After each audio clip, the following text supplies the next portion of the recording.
Donning Field on the campus of New Canaan High School. We have this Saturday afternoon FCIAC showdown in boys lacrosse featuring the Darien Blue Wave and the New Canaan Rams. Pleasant good afternoon, everybody. Braden Schenk joined alongside me, Chad Russo and Perrin Tomasco on the sideline. Darien and New Canaan, Chad, doesn't really matter the sport, always a good game. What do you think we're going to see out on the field today?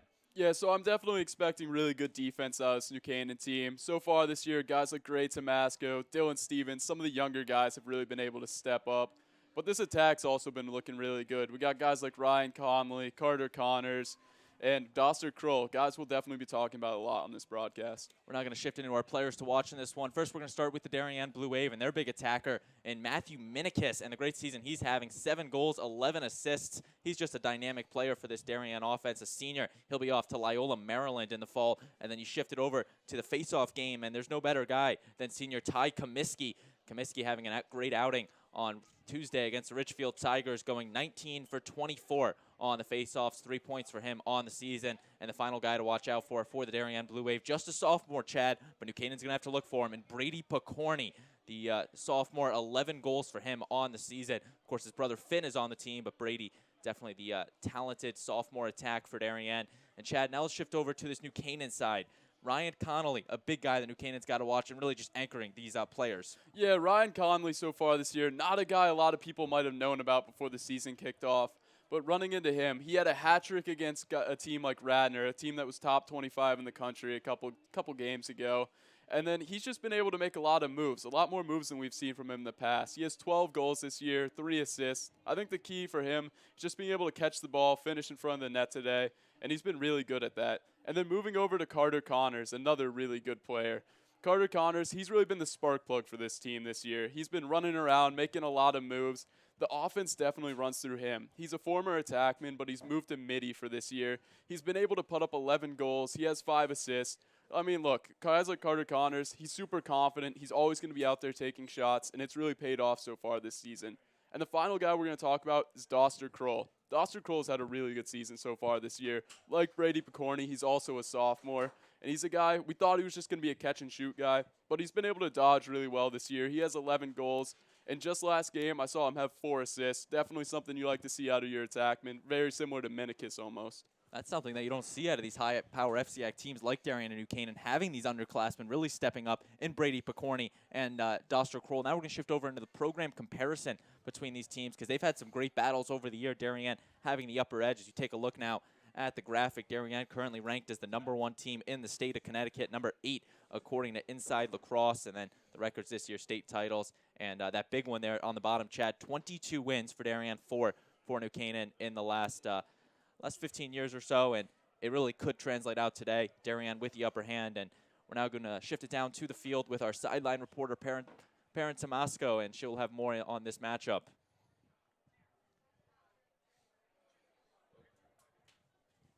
Thanks, boys. This is the matchup of the century versus New Canaan and Darien. The stands are filling up. There's been tailgating going on. It's awesome, and it's very exciting. New Canaan's out for blood, where they lost to Darien in last May, 9-10. But Darien is on a bit of a hot streak where they're 3-0, and that's going to be hard for New Canaan to beat. Well, I'll throw it back to you guys. The game's about to start, and I'm excited.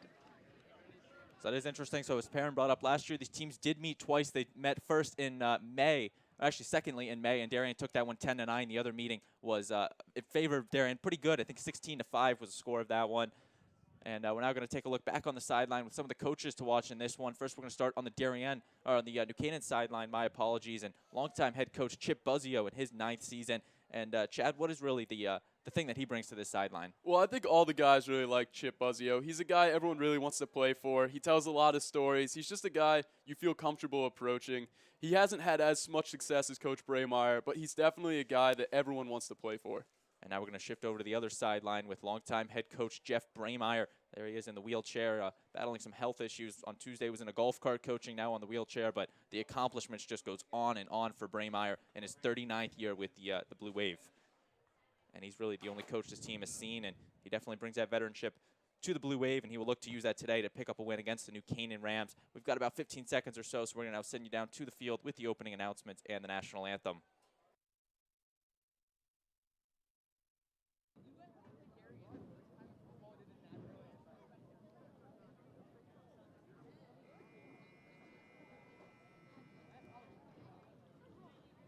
afternoon, ladies and gentlemen. Welcome to Dunning High School, Dunning Field here at New Canaan High School for today's FCIAC boys lacrosse game between the Darien Blue Wave and the New Canaan Rams.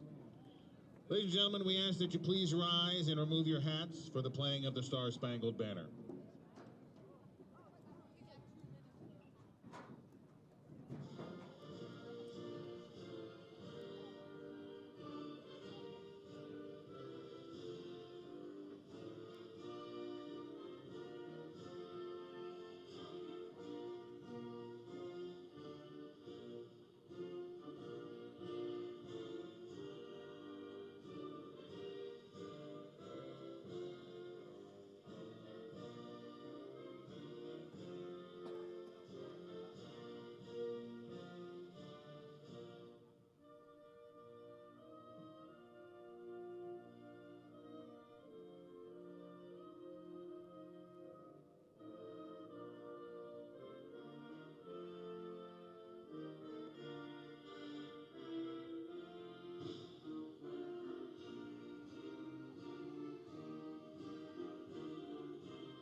A packed house here at Dunning Field in New Canaan, Connecticut. We are just about ready for the start in this one, and it should be an exciting one. New Canaan entering play with a 3-2 record, most recently beating Bronxville on Thursday by the final score of 9-8. Darien 3-0, big wins against Richfield, Chaminade, New York, and Bryan McMahon. So they're going to look to keep their win streak alive as the teams will now meet at the center circle, meet with the referees, and the tensions are definitely building up here in New Canaan.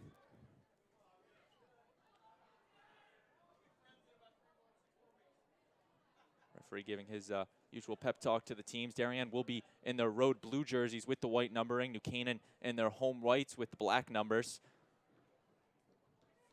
As it looks like a quick substitution already for New Canaan.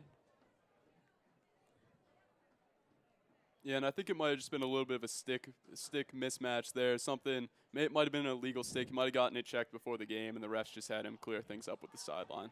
So the goalies with their handshake, and each team will take their respective sides. It's going to be an interesting Saturday afternoon of lacrosse as the two Fogos will start us off. Ty Comiskey and number 33, Cam Wheatfeld for New Canaan. And these face-offs are definitely a key for the game here. Wheatfeld and Totoro have been really good so far this season. I think they're winning over 70% of their face-offs. But look, Kaminsky's a really good player. And Ty Comiskey using that strength off to Lafayette to outpower the opposition. And that one quickly won by New Canaan. And Wheatfeld, that's a little oddity. He's coming down, and the shot, and that one is in. New Canaan, 8 seconds in, goes up 1-0. And that's a great play by Cameron Wheatfeld there. The last couple games, we've seen him pass it off to the side, has been really passive about going to the cage. He threw the ball away a couple times against Radnor, and that was a really great goal by him. Just a high bouncer right to that corner. That's a hard shot to save for a goalie, especially coming out of a Fogo stick there. It's not really something you expect to see, and you can see Weibel's a little bit shocked there. Cam Wheatfeld wins the face-off and takes it all the way to the cage. His first goal on the season, and now we're going to have our second face-off. Comiskey punching it out, but New Canaan will take the win yet again. Totoro. And now some pushing going on. New Canaan, though, has really just been dominating these face-offs, and Comiskey's kind of lost out there. And it's definitely something Darien is not used to. And that was a really well-executed job by Kaminsky there and Jeremiah Stafford, making sure that Totoro would lose the ball there. Just a couple wrap checks, really well placed. That was really great defense by them. Now Darien will take the offensive possession. They're going to look to slow it down as now the Navy commit Christian Allegro going to shift it over to Joe Caesar. This is a place that Darien has really thrived all season. 46 goals in their 3 games. They're going to look to beat the junior goaltender Holden Busby for New Canaan. There's a great pass overshooting Picorni. Minikis is going to try to keep it in and past his stick.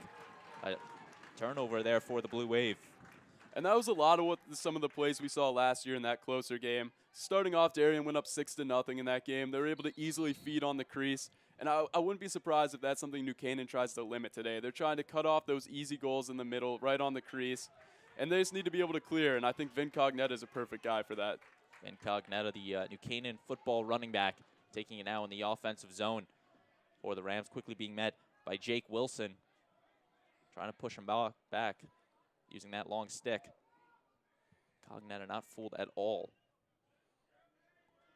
So New Canaan had the opening goal in this one. Now passing it over to Michael Norton, senior captain for the Rams. Wilson once again defending Norton with that long stick. Moving it around now to Connors. And I'm moving around the perimeter behind the net to X with number 9, Ryan Connolly. Trying to get past Caesar now is Connors. Spinning around, taking the shot and scoring is Carter Connors. And that's something we've seen from Carter Connors all year. He's able to put moves on these short stick middies. He's used to being guarded by defensemen. And we can see there, Joe Caesar, he played some decent defense there. He was able to get in front of Carter Connors. But the way Carter Connors just whipped that ball around him, it was hard for Weibel to see the ball. And, I mean, look, it resulted in a goal. It was a great play by him. Carter Connors with the big goal for New Canaan. They go up 2-0. And it's really a story here, Chad, at the faceoff X. Ty Comiskey needs to win one to give it to this Darien offense. Getting a little aggressive, but picking up the ground ball will be Briggs McGuckin, the sophomore for the Blue Wave, and he's going to come off. So Darien now will get their first real possession of the game, their second rather. And I think these are going to be some of the biggest matchups to watch. Dylan Stevens on Matthew Minikis, always going to be a huge matchup. One of the best defensemen in the state on one of the best attackmen. And then Dylan Murray on Christian Allegro. Christian Allegro definitely has the size advantage, but Murray definitely plays outside his size. And another error there by Darien. The ground ball picked up by Ty Groff. Staying with it. Head-to-head there, no call. And now New Canaan. Crowd getting into it. Dylan Murray loads up, takes the shot, stopped by Weibel, rebounded, stopped again by Cam Weibel. And that one will be going to the Blue Wave, so Cam Weibel picking up his first saves of the game, and a big one. And the Rams have definitely been intentional so far this year about keeping their LSM on the field, trying to get down in transition. It didn't pay off there, but it was definitely a good shot to get off. And it's just a little bit of development as this season's gone on. Now Darien will bring it into the offensive zone. Finn Picorni off to Harvard in the fall, moving it over to Allegro. Now over to the Georgetown commit, Joe Caesar. Picorni now going to be met with Ty Groff. Groff picked up that last ground ball on the turnover over to his brother Brady. Darien looking for their first shot of the afternoon. Brady driving inside, taking the shot, and going top shelf and scoring is the sophomore Brady Picorni. And we talked about Brady in the pregame. He's really a great player. I saw a couple plays from him on Instagram, a couple highlight plays there, a one-handed goal. And we can see he can just score from just about anywhere. He's a really talented sophomore, probably developed a lot underneath his brother. And we can just see there how it pays off. My favorite analogy to compare Brady to is he's a magician out there. His stick is his wand. He can go anywhere, top, bottom shelf, one-handed. I mean, it's really tough for any opposition. And now Comiskey once again on the faceoff for the Blue Wave, being met with Totaro. Comiskey trying to grab it. McGuckin's going to get past him. Still on the ground. And a push there, no call. That one's going to go out of bounds in possession of the Rams. And we see Colin Finnegan has his long stick back here. Over the past couple games after the injury to defensive midi Barrett Schmitz, he had picked up a short stick, and we can see he was really effective there, being able to get a hard hit off there. It's definitely good to see him be comfortable with his long stick again. And that was something, a sophomore, Briggs McGuckin, on the smaller side, absolutely getting crushed there. No call by the refs. And now they're going to move it around to Ryan Connolly. Incognita, senior captain, trying to get past Alec Medwar. Thurlow trying to guard this New Canaan offense. Keeping it moving, Villanueva. Moving it over to Cognetta now at the 40-yard line. On the left side of Medwar, staying with it. Martin missing the long stick and a bad pass there, out of bounds. A silly error by New Canaan, and it's going to go to Darien.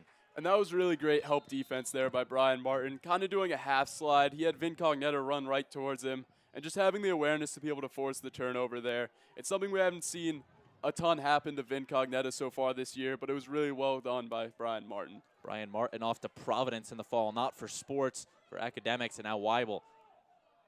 Gonna push it over there, Bass complete. Porter Barnett, sophomore, gonna get it to the senior Allegro. David Ivanchik now hustling outside the 50 in the restraining line to give way to Finn Picorni.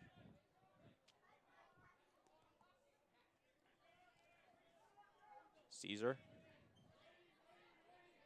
Gonna try to get past Michael Norton, the midfielder.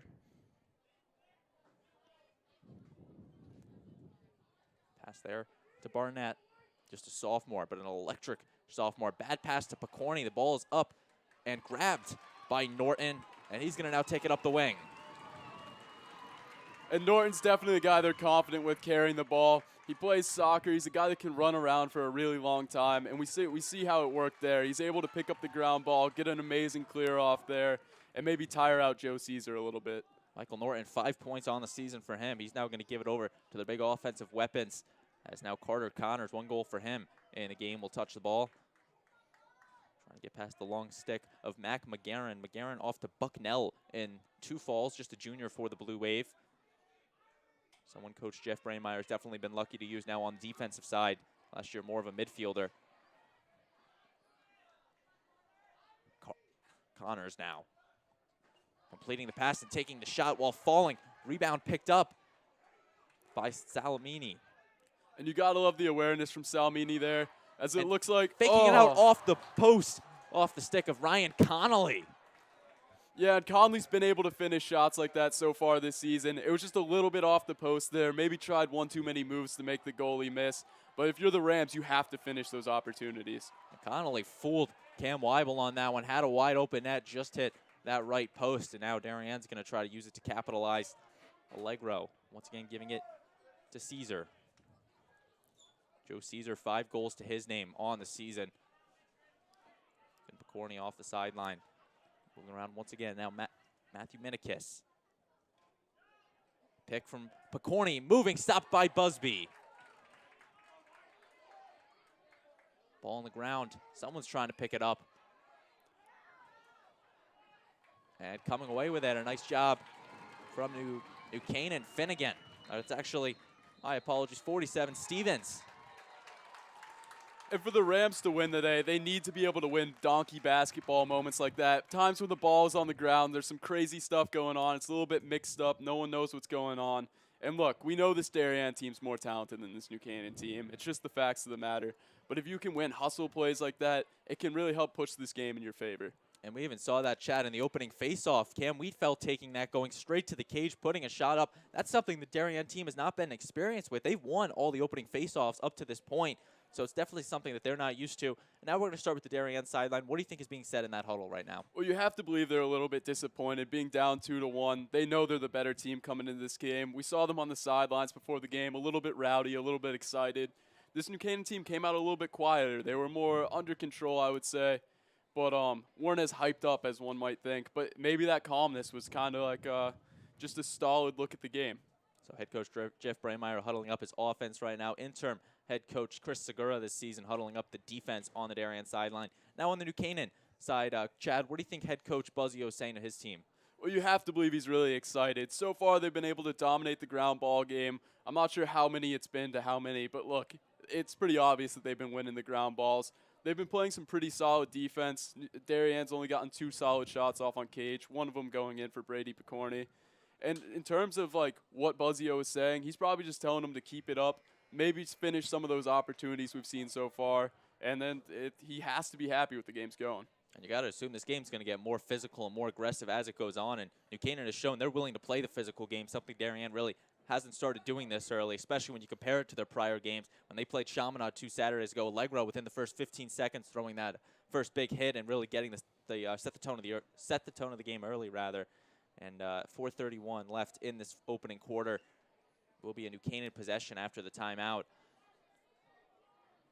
New Canaan's definitely looking to just add to their lead, as it will be number 5, Michael Norton, the senior midfielder, starting it for the Rams. Norton taking his time, getting past McGarren. Good job there by number 9, Colin McCann, to guard the cage. McCann not seeing much playing time this year, but a defensive midfielder. Stafford now trying to use the long stick.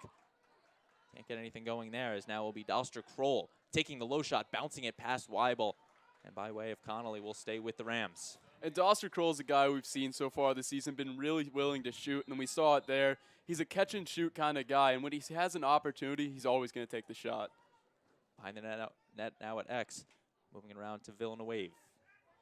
Villanueva, a football player in the fall for head coach Lou Marinelli and the Rams. Great job by Norton to stay with it.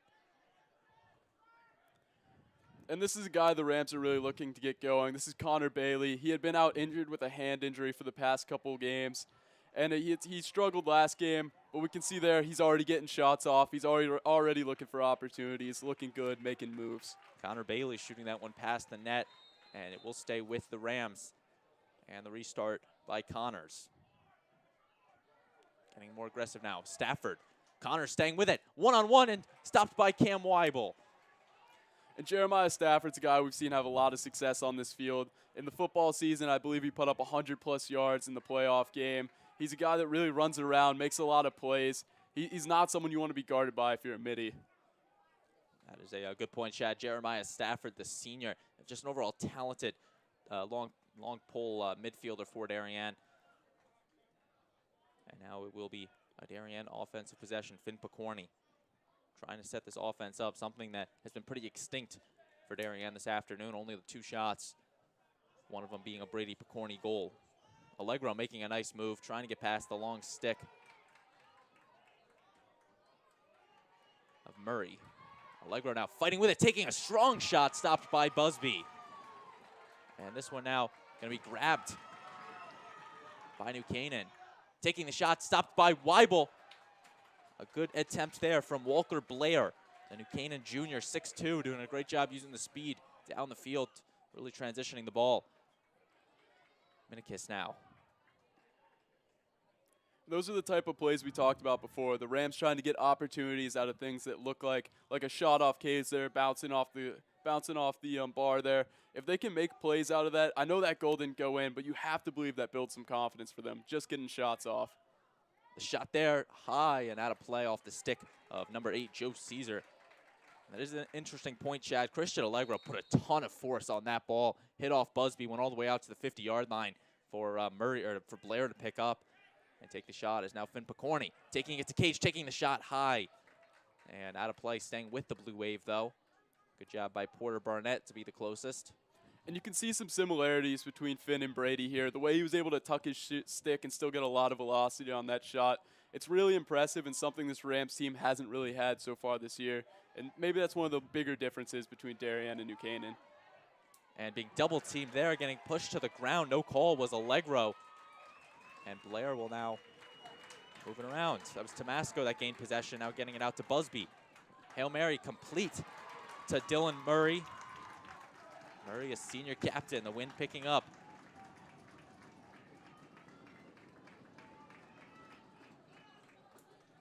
Canaan, Connor Bailey, 5'8" senior. Slowing it down, under a minute. Canaan might be looking for a potential last shot. Once again, no shot clock in Connecticut high school lacrosse, or at least just yet, as once again, Salmini.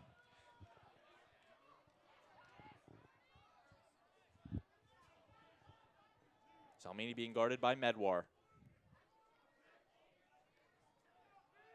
It's interesting to see Matt Salmini in this game. He's coming off a 2-goal game against Bronxville the other day. He was able to finish an alley-oop, just dunking it in the cage for the game-winning goal. And it's definitely a guy they're trying to build confidence in as the season goes on. Salmini just a junior. Is this one now a risky pass? Stopped by Cam Weibel. 10 seconds left. Darien might have time to get something off. As now hustling downfield is Thurlow, completing it to Minikis. He's got 5 seconds. A complete pass, the shot, and off the post. A nice shot there from Patrick Thurlow. But after one, New Canaan will retain the 2-1 lead. And Chad, what'd you see in this first quarter? Well, I saw a lot of lucky plays for New Canaan there. I saw 2 to 3 shots off the post, things that have really helped them. They've been able to get possessions off that. And that Thurlow shot could have resulted in a goal. So this 2-1 game is probably a little more in Darien's favor right now. I know the score is a little bit different, but if some of those shots had gone in, it would definitely be going another way. We're now going to send you right back down to the field with our sideline reporter Perrin Tomasco with more on this game. Thanks, boys. This is definitely not the outcome that most people would have expected. New Canaan came out hot. In 3 minutes, they scored 2 goals, one from Cam Wheatfeld, the star Fogo, who came right down in 8 seconds and scored the first goal for New Canaan, and the other one was Carter Conyers, the senior going to Franklin and Marshall, broke ankles and sniped one right down below. It was great to see. Pokorny did get one off for Darien with a defensive mix-up for New Canaan. But the game is in favor for New Canaan as of right now with a score 2-1. So we'll see what second quarter brings. Back to you, boys. Thank you, Perrin. And we do have a lot of lacrosse left to play, Chad. So if you're a Darien fan, this game has still got a lot of hope left into it. What do you think they're going to change going into the second quarter? I don't think there's much for this Darien team to change. I mean, look, they had 3 to 4 shots there that potentially could have gone in. I think we talked about them earlier, but they were just off the post. And in terms of New Canaan, what New Canaan's done this year, they've been able to come out hot like this, being up 2, 3 goals at a time. And then as these middle parts of the game have happened, the offense has really stalled. Yes, 2 days ago, we saw Bronxville switch to a zone against them, really shut off all kinds of offense.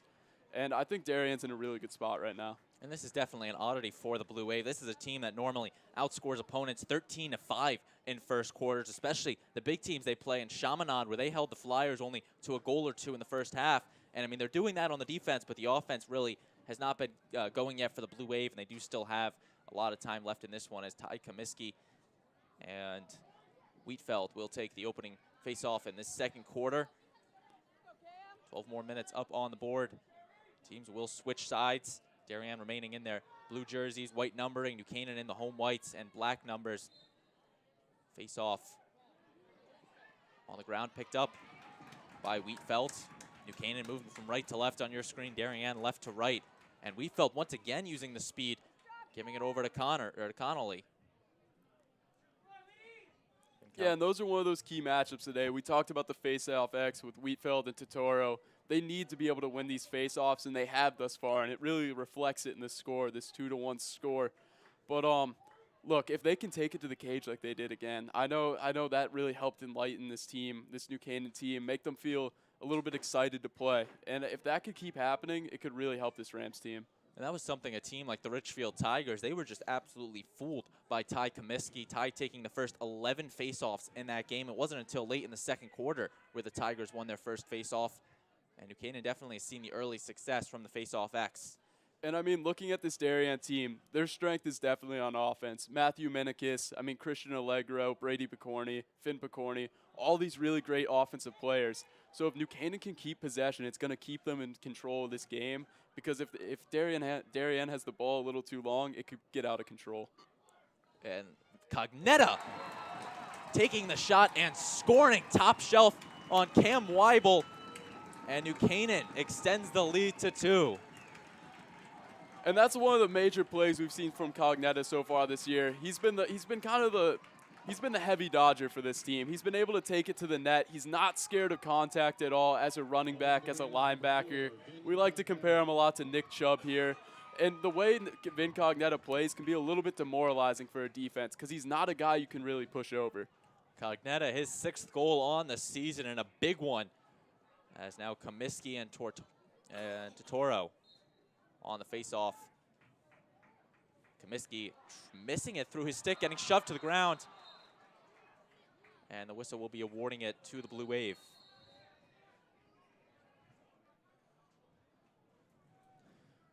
Yeah, and that's one way of being able to win a face-off there. The Rams cannot be going for plays like this, easily giving up possessions by pushing in the back.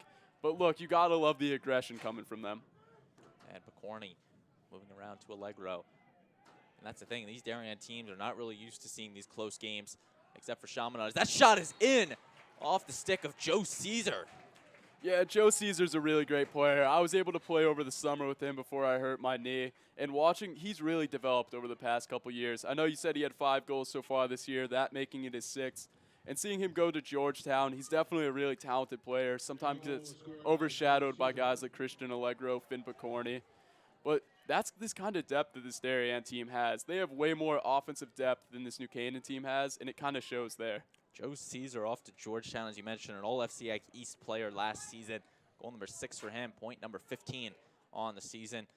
As now Comiskey and Totoro back on the draw, a senior and a junior.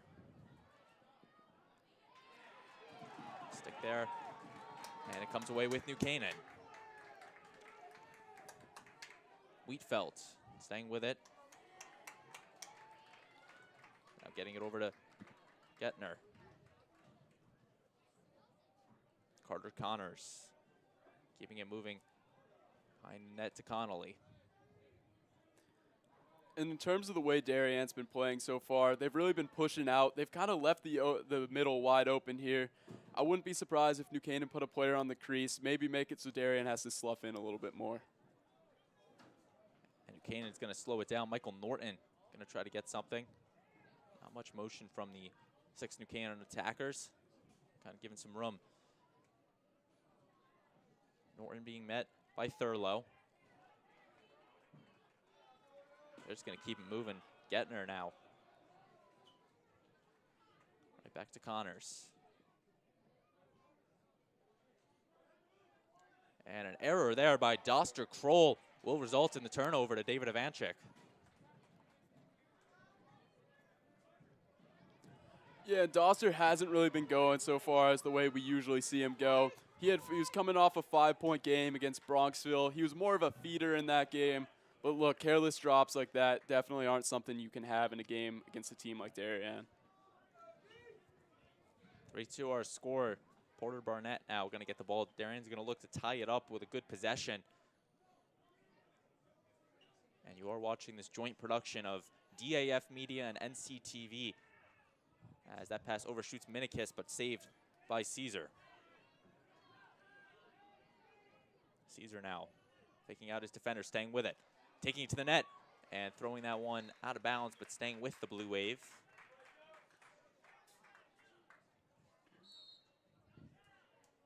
Finn Picorni on the restart. Senior midfielder, captain for the Blue Wave. Getting past Gettner.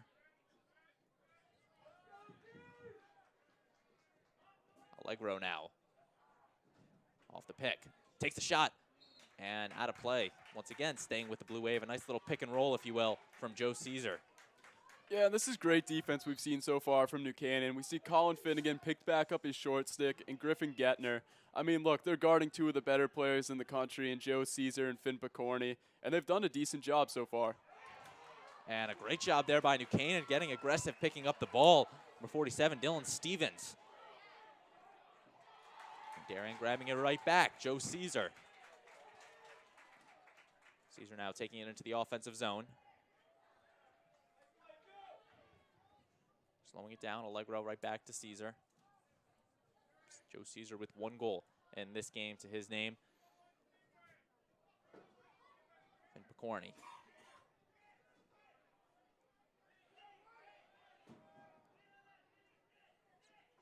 Caesar trying to get past the defender Murray.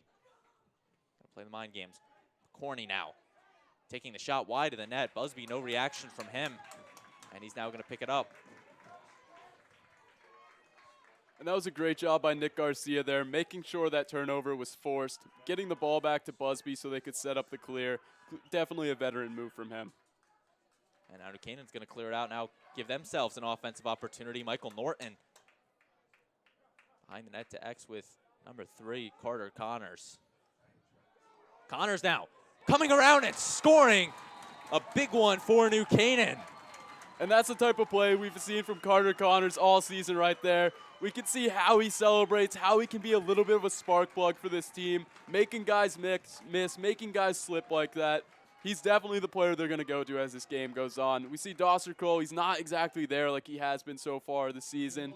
And Carter Connors just has this ability to take over. When he's on, he's on. Carter Connors, goal number 9 for him on the season, his second of the afternoon, trying the wraparound and going top shelf on a guy of Cam Weibel's ability, 6'4". That's not an easy task right there. And New Canaan has just found every offensive opportunity they can and sending him to the back of the net. As on the ground, picked up by number 2, Riley Strube.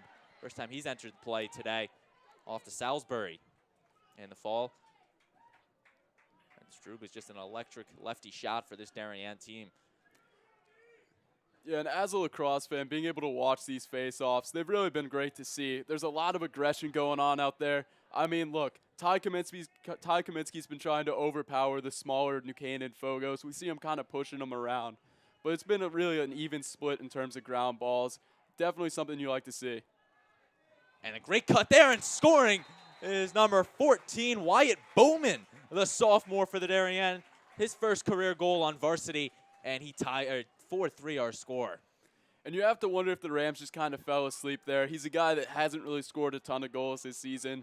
When you have to focus on some of these better offensive middies, like Allegro, like Picorni, it's sometimes easy to fall asleep on the lesser-known guys. And those guys, those 1 goals from guys like that each game can make or break the team. Wyatt Bowman, the 6'4" midfielder, plays for the Express Club team.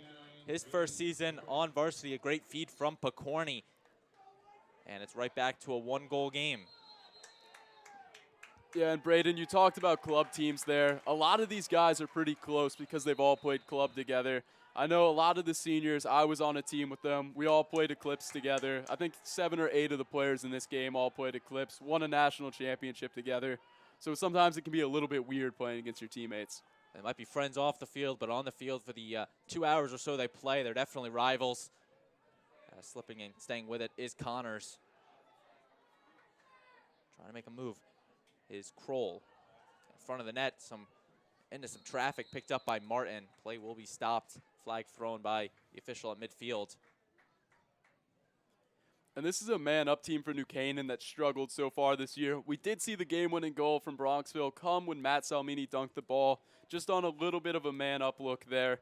But look, they haven't been able to get some of the shots off that they've wanted. They've had guys shooting from 20 yards out in the man-up, not stuff you want to see. And if they're going to win this game, they're going to have to be able to take advantage of opportunities like this. So a 30-second penalty on number 88, Jake Wilson, for Darien. And for the next 30 seconds, New Canaan has the man-up situation. They're going to look to capitalize here, extend their lead. They might get a shot or 2 off as Connors behind the net, moving it around.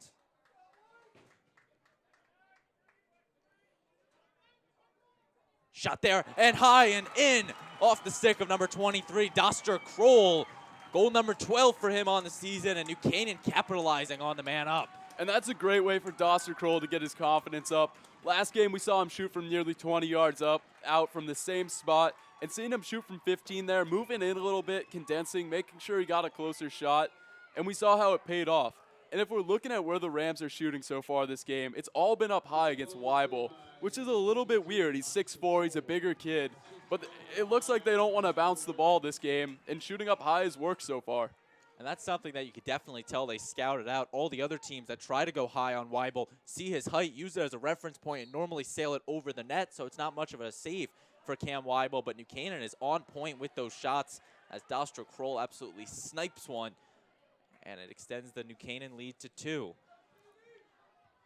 Minikis now taking it to the end zone, giving some room by Dylan Stevens. And Darien, if you really need a goal here, just handing it off to Caesar.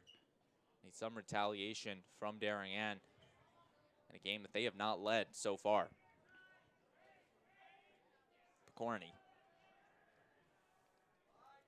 getting past his defender, taking a shot, and sending that one out of bounds off the stick, or deflection there off the stick of Dylan Murray.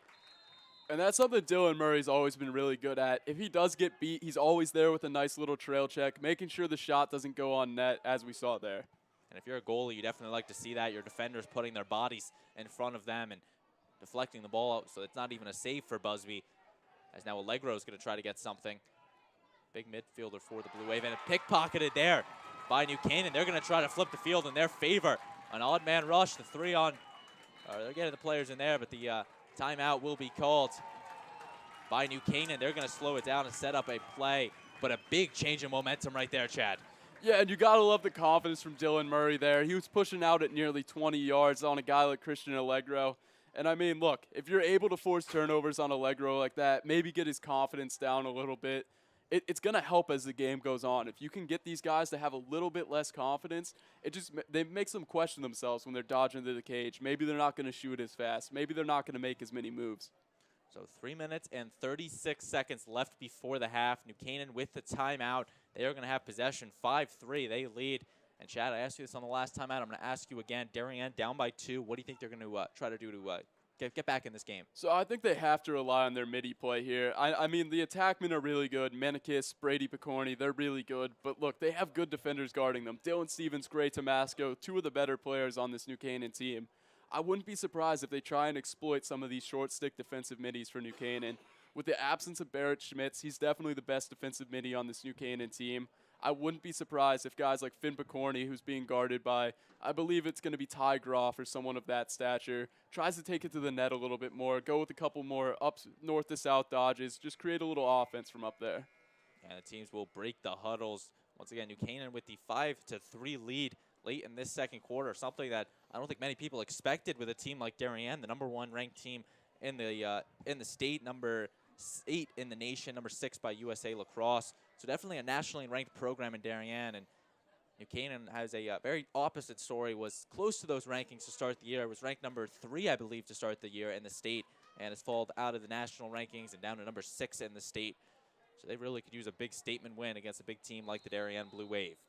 And I think when we look at this matchup between Darien and New Canaan, it's a little bit different.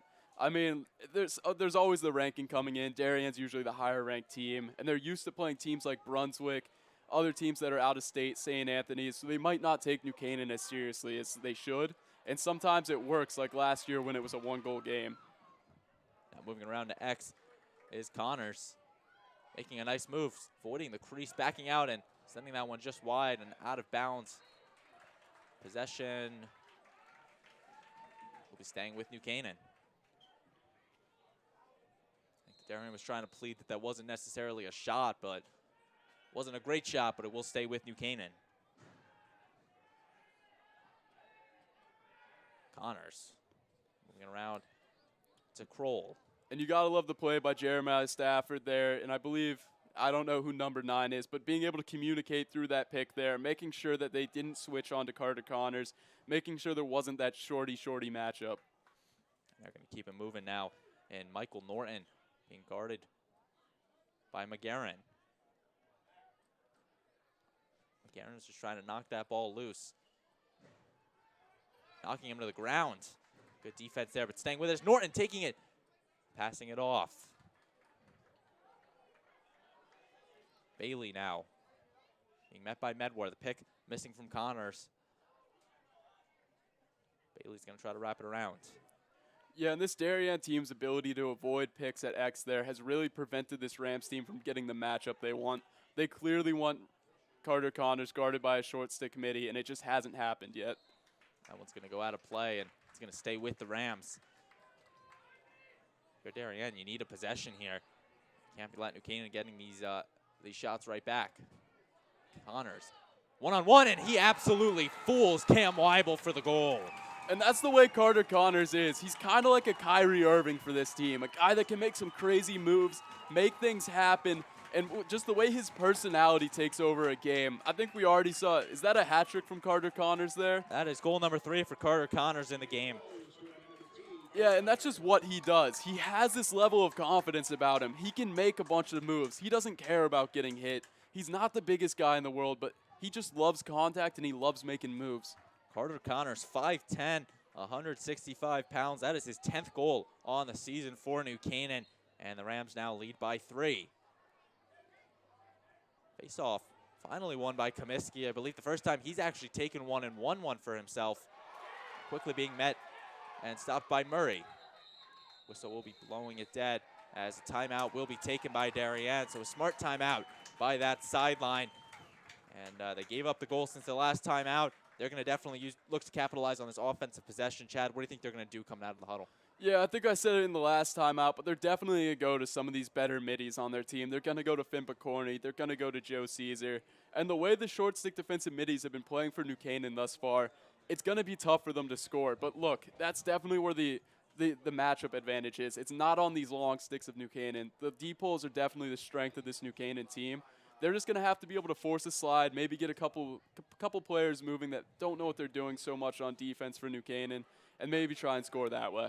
So our score, New Canaan 6, Darien 3. While we have a second, I'm going to give a shout out to our fantastic production crew today, all student volunteers from Darien High School and New Canaan High School, bringing you the sights and sounds on this one. Sydney Sibilia, Kate DeMark, our producer Emily Fox, Chad Russo alongside me. I'm Braden Shank, Perrin Tomasco on the sideline.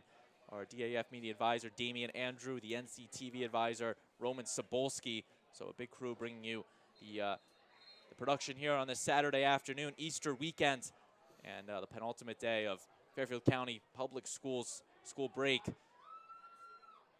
As New Canaan will break the huddle, the DAF Media Network, a joint venture of the Darien Athletic Foundation and the Darien Foundation. As New Canaan will come back on the field. Up by 3, 95 seconds before the half. And it will be Joe Caesar on the restart. Darien, you definitely are looking for at least one more goal before the half. Picorni off the post, out of play and staying with Darien.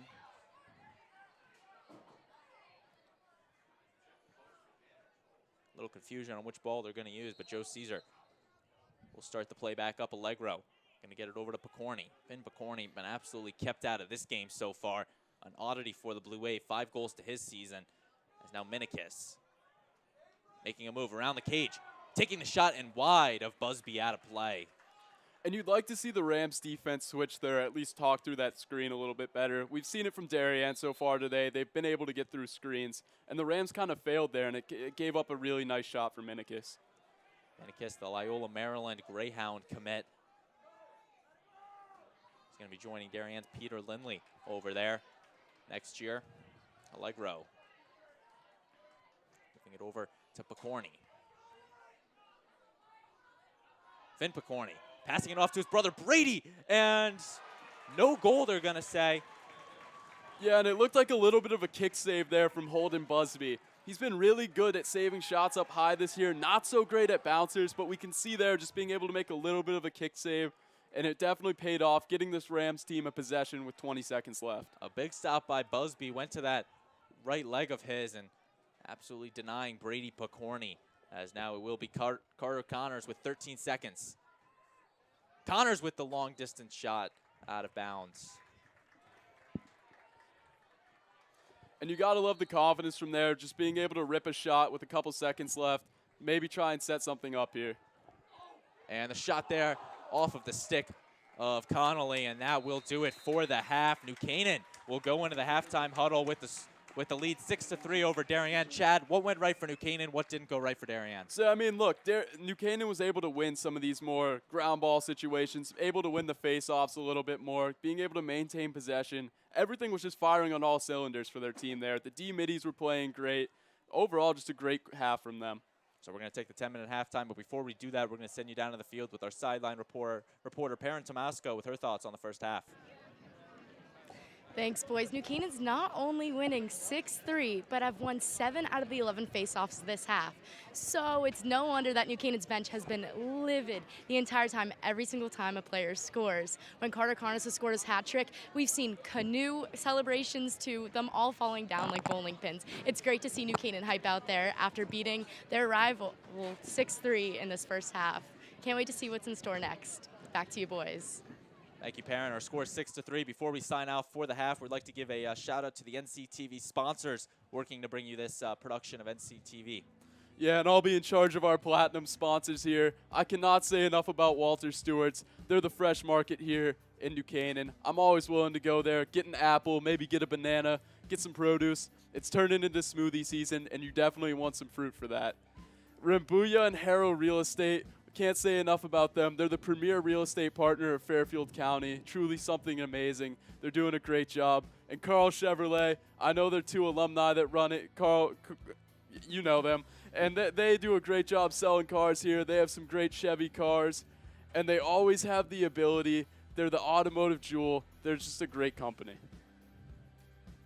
And William J. Fessler Dentistry, they're there for all your family dentistry needs. With William J. Fessler Dentistry, you always know you're going to be treated right. Your whole family, they can communicate with everyone. Great place. Smile, you're in good hands. And for our gold sponsors, we have Renaissance Partners LLC. They're a great New Canaan-based company. They build a lot around Fairfield County. They're not into overdevelopment, big issue here. And then Performance Optimal Health. They're really in tune with trying to make athletes the best they can be, trying to make sure everyone's healthy, helping out New Canaan and other towns. Really a great place to go if you're injured or want to get better at sports. Thank you to all of our sponsors. So once again, those are your NCTV sponsors, the DAF Media Network, a joint venture of the Darien Athletic Foundation and the Darien Foundation. Once again, our score at the half, New Canaan 6, Darien 3. We're going to take a short break and be right back on the NCTV and DAF Media Networks.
Welcome you back to Dunning Field as we are awaiting the start of the second half between Darien and New Canaan. New Canaan with the 6-3 lead, an impressive first half for them. And Chad, an oddity for Darien, only scoring 3 goals in the first half, but for New Canaan, something they're somewhat accustomed to, holding an opposition to 3 goals.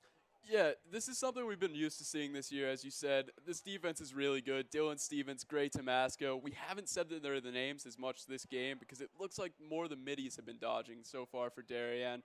They're trying to take advantage of some of these mismatches with defensive middies like Ty Groff on the field replacing Barrett Schmitz. But look, the way New Canaan's been playing so far, Carter Connors, the way he's been able to take over this game so far, having a hat trick, and just seeing his willingness to shoot from just about anywhere, it's really made a huge impact for the Rams. New Canaan 6 goals as a team. Carter Connors 3 for him, so that's half of the team right there. And he's definitely stepping up in a big way against a big-time opponent in the Darien Blue Wave. Darien, a team 46 goals on the season, only 3 in the first half, something they are nowhat accustomed to, scoring about 30 of those 46 in the first half. So they definitely are going to need to pick it up in the second half. But Chad, I'm going to start with New Canaan. What are they going to need to do, or what are they going to look to do in the second half? If they can keep feeding Carter Connors the way they have, it doesn't really look like Darien's been able to guard him so much so far. They've had guys like Jeremiah Stafford on him, some of the better defenders in the country, and he's just been able to go to the net against them. So if he can stay hot the way he has been, that's going to be really effective for them. Now, how about on the Darien side? What are they going to look to do to get back in this game? And for Darien, it's definitely going to come through those middies. If it can come through Finn Picorni, Joe Caesar, some of the better secondary middies on this team. I mean, look, Christian Allegro, he's a huge guy. They're going to shut him off with a pull like Dylan Murray. We already saw Dylan Murray to have a takeaway against him. If they can get Finn Picorni and Joe Caesar going, it could be a long one for the Rams in this second half. And Darien, their 3 goals coming from some unlikely people. Brady Picorni, Joe Caesar, 2 of your normal goal scorers. But the odd one, Wyatt Bowman, the sophomore, his first career varsity goal. And it was the 3rd one for Darien. Then on the New Canaan side, Cam Wheatfeld taking the opening faceoff, taking it all the way to the cage. And Carter Connors with his 3, Dostra Kroll and Vin Cognetta with 1 apiece. That is the goal summary in the first half. As we are just about ready for the second half, Ty Comiskey and John Totaro for New Canaan for the opening faceoff. And we can see Darien switching to a double pull look here. So they're not really looking as much to get transition goals. They're just trying to stop the way this New Canaan team's been beating them on the faceoff. First faceoff of the second half. Comiskey getting a little bit more aggressive, shoving Totaro to the ground. And Darien will win it, but they are going to call the push, turning it over to New Canaan. Yeah, and that's something for Todd Kaminsky. He is a bigger guy. He can make pushes like that, but that's not really something you do in lacrosse. You can't just go and bench press the opposing fogo every single time. He's been doing it a lot, and it's interesting to see how the refs finally called it. And Ty Comiskey, definitely a power out on the football field this fall. I mean, he would average 10 or so yards after initial contact, taking 8 or so defenders with him into the end zone. And he definitely uses that aggressiveness on the opening faceoffs. And now New Canaan's going to look to capitalize here early in this 3rd quarter, as it will be Michael Norton being met by Jake Wilson. If you're just joining us, Braden Shank and Chad Russo with you. So glad you could be with us here on the Saturday Easter weekend afternoon. And that one is in. The flag is thrown, but they are going to call it a goal. And that's Vin Cognetta once again. We can just see the way he overpowers his defender. He can take just about anyone to the net. He's running people over. We saw him in the football season doing the same thing. And just being able to make a play there, just throwing it in with his backhand. These are plays that the Rams haven't been making all season, but the way they're doing it so far today, scoring in electric fashion, breaking guys' ankles, running through people, it's really exciting to see, and this is definitely the step forward the Rams wanted to see this season. Vin Cognetta with the goal for New Canaan. One-handed goal from him, and New Canaan extends the lead to 4. A big goal there. The flag was thrown, but it doesn't look like any further penalties have been issued as Comiskey takes the face-off and wins it. A Lafayette-bound Fogo. Jake Wilson now, long stick, midfielder, losing the stick on it. Comiskey trying to stay with it. New Canaan just overpowering right now. And you can see the frustration from Ty Kaminsky here, throwing a couple pushes after the whistle. Surprised he didn't get called there. I remember from the Turkey Bowl, he's a player that easily gets frustrated. And look, the Rams have to be able to take advantage of opportunities like that. Darien now picking it up. It's going to throw it all the way out to Brian Martin on the wing. Martin now using his speed, taking it in. Wide open on it is Barnett, and he stumbles, gets shoved to the ground. Flag is thrown. and it will be called on most likely number 2, Gray Tomasco. And you can see some of the beef between the guys on the field here. We saw Nick Garcia lay a big hit on Brian Martin there. They're 2 former teammates from way back in the day. They used to play Eclipse together. And if I remember correctly, they weren't exactly the best of friends. And the ref now explaining to the scorers table who it's on. A big hit there. And number 92, the sophomore, Gray Tomasco, taking the knee in the box. 30-second penalty on New Canaan. So Darien is now going to look for the man-up opportunity. New Canaan capitalized on theirs. Darien's now going to look to the shot there from Caesar, and he drains it. Joe Caesar with the goal. And we talked about Joe Caesar at the half, how he was going to have to step up for this team, maybe score a couple more goals than he had thus far this season. And we've seen it so far. He has 2 goals so far today. And he really just stung that shot on Busby. I think he shot stick side about medium there, maybe not high. And the defense for the Rams just has to be able to slide a little bit quicker to that. Joe Caesar, his 2nd of the afternoon, goal number 7 for him on the season. He had 2 goals on Tuesday, matches that in this performance today, cutting the deficit right back down to 3. New Canaan, Cognetta coming away with it. The short stick beating the long stick of Wilson. A bounce pass complete. Kroll with the long shot, and he puts it in.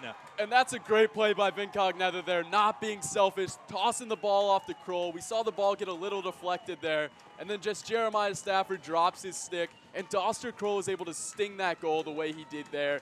That's the way we've been seeing Doster Kroll shoot all season long. I'm not really sure if this Darien team watched a ton of film on this New Canaan team, the way they've been guarding them. Doster Kroll, his 2nd long-distance goal. You're taking a look at him right now. He just has that long shot to him, and he's drained it 2 of them this afternoon. Mac McGarren going to come back into play in the place of Colin McCann as Comiskey and number 33, Cam Wheatfeld, taking the face-off. Wheatfeld took 4 face-offs against Bronxville on Thursday. That one passed his stick. Picked up a big hit from Norton. You could hear that one up here in the press box. And you can definitely tell the refs are letting him play here. Kaminsky kind of throwing a slash to the back there of Norton. You got to be happy with the way the refs are calling this game, though. Letting them play, letting things play out.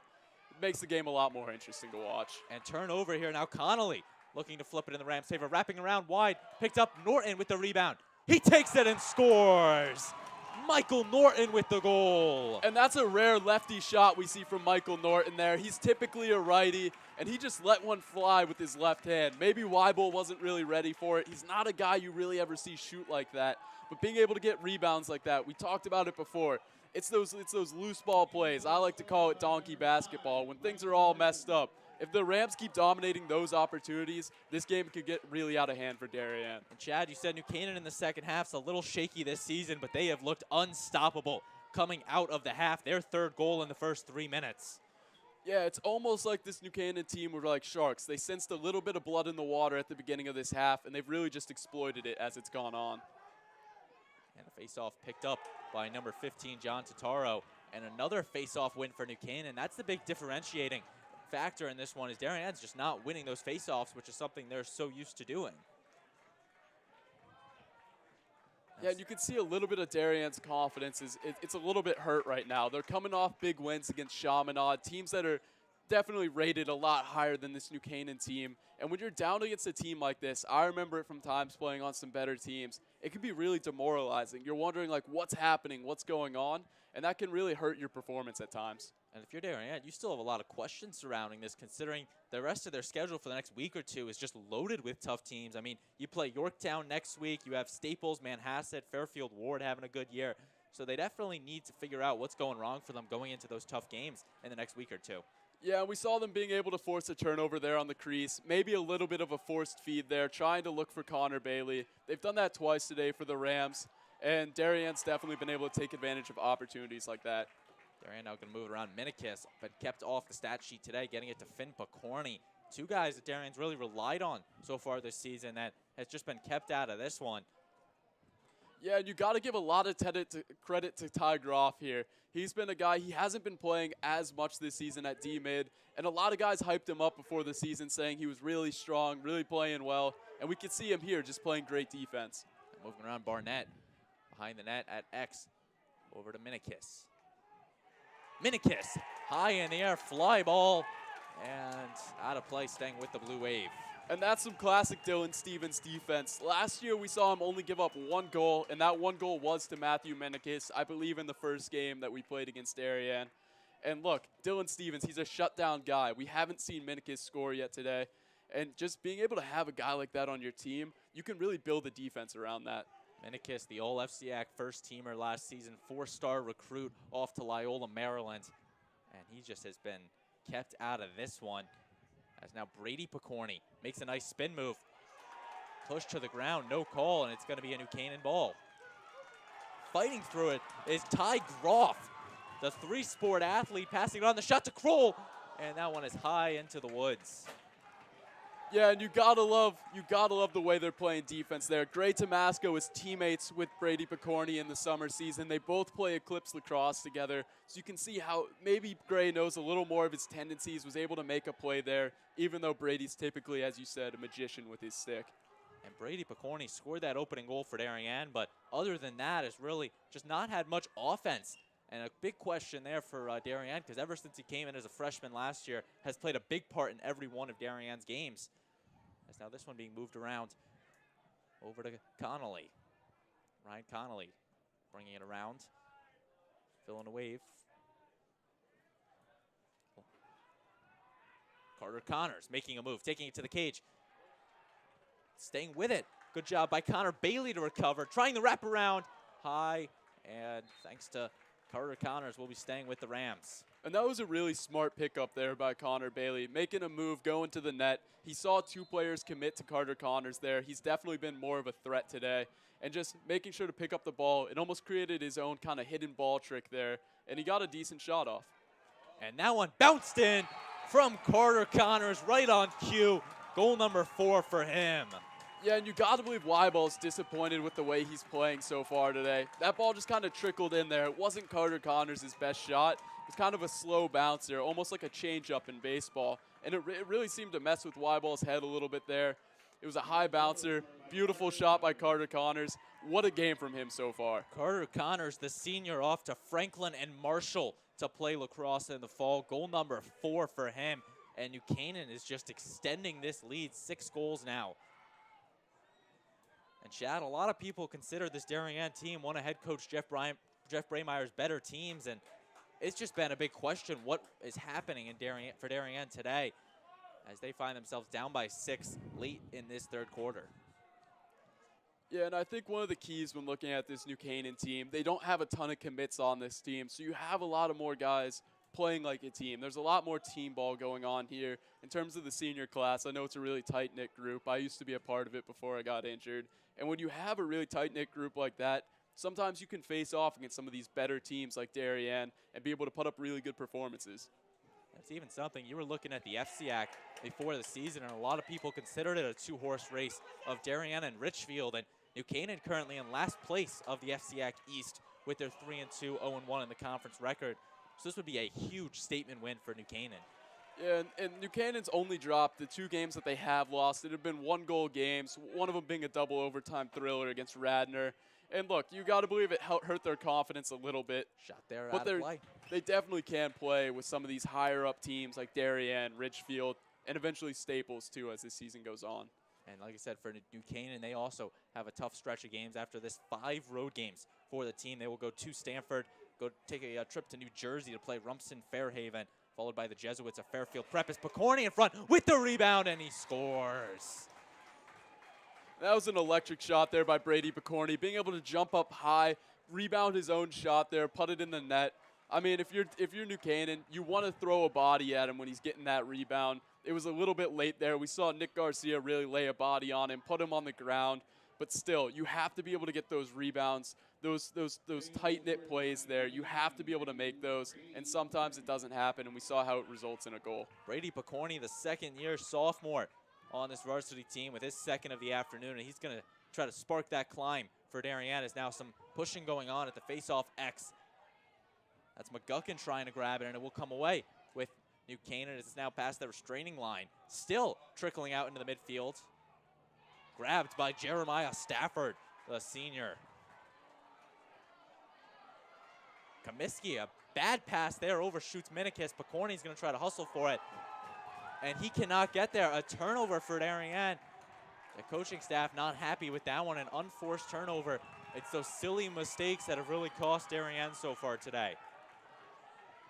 The long stick with the shot, loads up and scores! And you gotta believe that's a redemption goal there for Dylan Murray, being able to force the turnover there on Ty Kaminsky. Ty Kaminsky, a guy New Canaan doesn't really like. He kind of gestured towards our sideline there a couple games ago.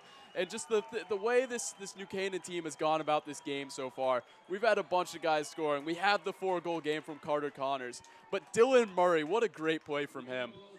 Dylan Murray, the long stick midfielder, all FCIAC honorable mention last season, nets a goal right there, extending the lead to 6. Murray just 5'8", but really taking a strong shot there. And that one grabbed by Kaminsky. My apologies. Quickly being pressured by Wheatfeld.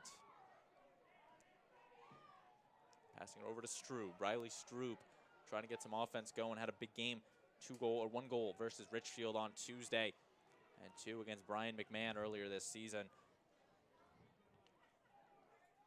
He's going to keep him moving. A slow-paced Darien offense now. A little under 4 minutes left in the third quarter. Picorni. Trying to make a move on Finnegan. Good coverage there by Tomasco, and that one he whiffs on. Long stick picking it up, and Nick Garcia, the senior, off to Washington. And Lee, he gets shoved to the turf, no call. Nice hit there from Porter Barnett, turning it over for Darien. And it might have looked like a trip there on Porter Barnett, but that was really just a great play stick check. It really seemed to trip up Nick Garcia there. And look, when you're hanging your stick back a little bit like that, it can be easy for an offensive player to make a clean check. And sometimes you just want to stick it out in front of you, maybe go one arm, just give you a little bit of extra length, extra space from that attacker. Porter Barnett has a great lacrosse IQ out there, a sophomore, the future of Blue Wave Lax. 2 goals for him on the young season. And now Darien's going to look to capitalize on the turnover and start the climb back in this game. Caesar. Passing it off. Good pass to Allegro. He's trying to body his way through. Jumping. Stopped by Busby. Flag is thrown. And play will be called dead. And that's great help defense there by Nick Garcia, having the awareness to be able to jump in on Christian Allegro, a bigger guy, a guy that can really get off some shots in close if he gets the ball. He's kind of like a center posting up in the paint there. We saw a lot of guys attacking him, but he was just able to get a shot off over the top and able to draw a flag. The penalty will be on New Canaan for the next minute. It will be on number 5, it appears, Michael Norton, or it could be on number 7. It actually might be on Nick Garcia, the defender. That makes more sense. So Nick Garcia, the senior off to Washington and Lee, he will have the 1-minute penalty called on him. And Darien will have the man-up opportunity. That is almost a necessity that they score here on the man-up. Yeah, and this man-down defense has been really good for New Canaan so far. We see Jack Boutine coming in here to play a little bit man-down defense. You got to wonder if they're missing having Nick Garcia here. Boutine's a guy hasn't played a lot this season, not a lot of experience. This is actually his first minutes on the field, but he's a really aggressive kid. Now moving it around Picorni, over to Brady Picorni. They're going to keep moving. Great cutting, stopped by Busby. A good shot from Joe Caesar, nice find. And New Canaan's going to clear it. Once again, a man down. They're just going to look to run off the next 26 seconds. And a bad pass there. Weibel's going to pick it up. Darien needs to move a little quick here if they want to capitalize on the man up. Yeah, and Buzzy was probably a little disappointed with that shot selection there by Doster Kroll. When you're in a 20-second situation like that, I see the open goal, but if you have to go backhand, maybe around the world there like he did, maybe you just want to hold on to the ball there. A couple more seconds, burn out this man-down opportunity. And Garcia, his penalty is up. Both teams back to even strength as Picorni now. Over to Brady Picorni. Good pass down low to Minikis. Darren's going to keep it moving. They're looking for the golden opportunity. Christian Allegro now off to Avon Old Farms next year. Then we'll be off to Navy. And New Canaan definitely likes this matchup of Evan Hayes' brother, Will Hayes, out there on Christian Allegro. He's a bigger kid. He wanted me to mention that he benches more than Christian Allegro on the broadcast. Had to sneak that one in there. I'm not sure how true that is. I've seen the Christian Allegro 315 bench press video. But William Hayes, definitely a great player. That's an interesting fact right there. Did not know that. As Barnett's going to wrap around, take the shot, and score, falling to the turf. Porter Barnett with his first one of the afternoon. And that's another player that we've seen not a lot from so far in this Darien season. Only 2 goals on the season. He's a lot like Wyatt Bowman there, 2 guys that haven't had a ton of goals. But look, if these guys need to step up, currently the guys for Darien that have been really good this season, the Picornis, Minikis, Allegro, they haven't been putting in as many goals. So for a guy like Barnett to step up there, that's huge for this Darien team. Porter Barnett scored versus Brian McMahon, scored versus Chaminade, and now he can add to the resume he scored against New Canaan. As a little scrum there, and near the face-off X. Ground ball picked up by New Canaan. That is Tataro. Surprised not to see a slash call there again. Ty Kamensky kind of just waving his stick around, hitting Totoro in the back there. Typically you'd see that call in maybe a smaller game, but the refs really seem to be letting him play. And the refs definitely know the circumstance here. Darien and New Canaan needs to be tightly official. They're doing a great job this afternoon.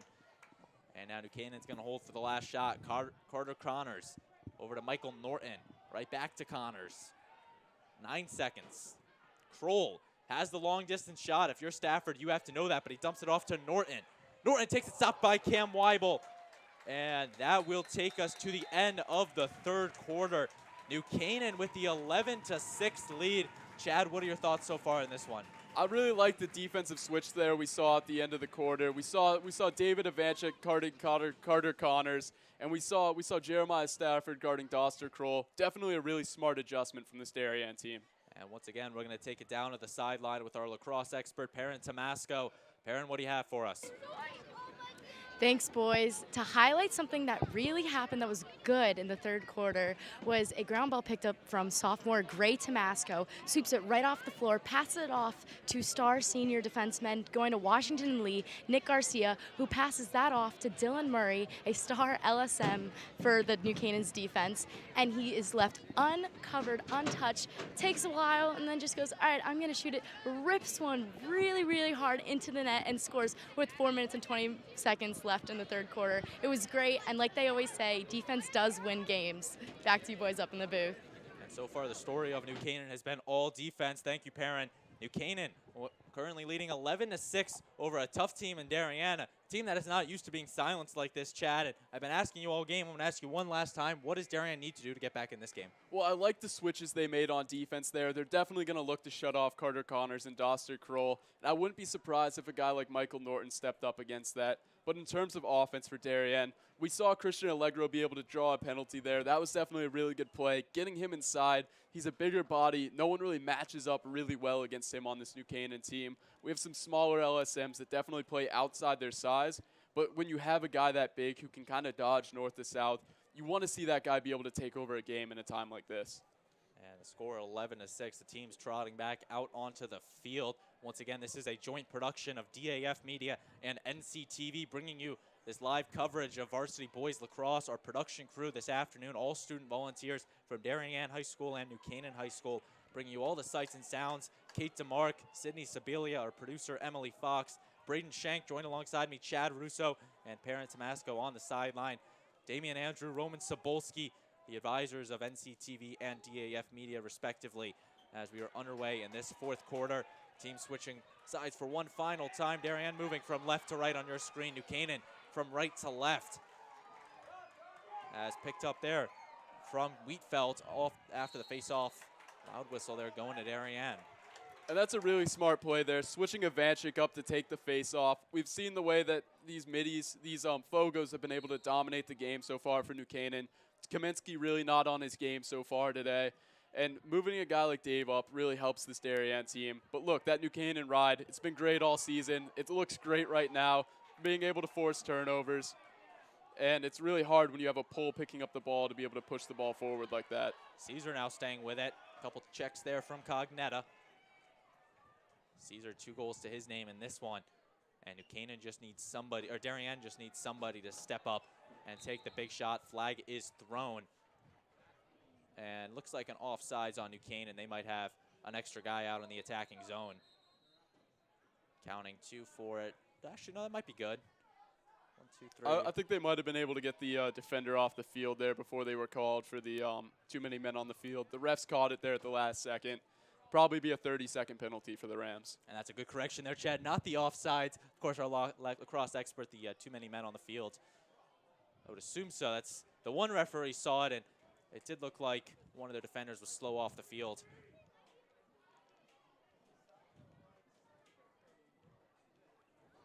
And a 30-second penalty. It will be number 14, Ty Groff, the junior midfielder, taking the penalty for New Canaan. So Darien has the man up for the next 30 seconds, needing to capitalize. Allegro moving it to Caesar. Caesar faking it, getting to Minikis, wide open, taking the shot, stopped by Busby. And he will pounce on that ball, getting checked there. No call, right in front of a ref too. And that shot stopped by Tomasco. And you got to love the heart there by that Rams defense. It's not always the best thing in the world when you have to jump in front of the shot as a defenseman, but seeing Gray Tomasco with the stones to get in front of that one, always great to see from your defenders. Allegro now over to Minikis. Passing it to Picorni. Minikis. Allegro now takes the shot, stopped by number 21, Dylan Murray. This New Canaan defense has been putting their body on the line, and it's been a big differentiating factor in this one, as the timeout is called by head coach Chip Buzzio and New Canaan. And Chad, if you're any goalie, you like to see that, knowing your defense has your back, making 2 big stops there and not giving up the goal. 11-6 our score. What do you think this last 10 and a half minutes is going to have for us? Well, you really want to see that the Rams don't take their foot off the gas here. It's been an issue in the past couple games. They get up big. Sometimes they let teams back into the game. And you got to believe, you've played Darien this tight so far. You're ahead by 5 goals. You just want to keep putting goals in the net. This Darien offense, it's like a powder keg. One spark and it can explode. So if you're going to win this game, just keep scoring. You don't want to hold on to the ball too long. A lot of people like to run out the clock in times like this, but you have to keep scoring. And then for Darien so far, they couldn't put the ball in the net there on the man-up opportunity. And look, they had opportunities. Holden Busby was out in net.